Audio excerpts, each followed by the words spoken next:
Assalamualaikum Nusana Pariwisata. Saat ini Inet sedang berada di daerah Puncak Lawang, Kabupaten Agam.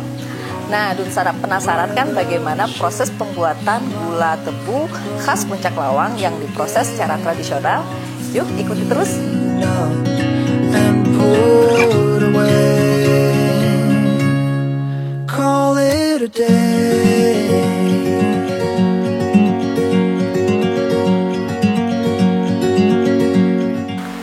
Dunsana pariwisata, ada yang menarik jika kita pergi ke daerah Lawang.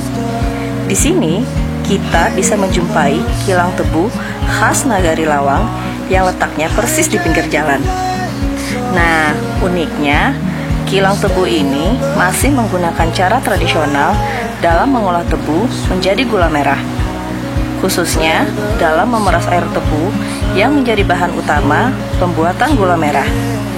Ya, di sini masih menggunakan tenaga kerbau loh Dunsana.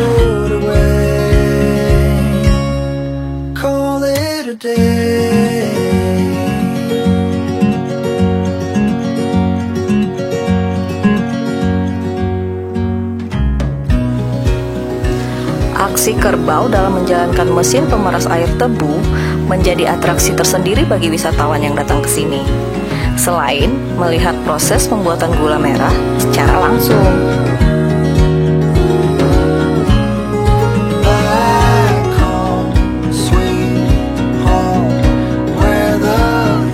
Pergi ke pasar beli seragam, jangan lupa memakai giwang. Kalau Dunsana ke Kabupaten Agam, jangan lupa singgah ya ke Kilang Tebu Lawang. Sampai jumpa di edisi Cigok berikutnya. Wassalamualaikum warahmatullahi wabarakatuh.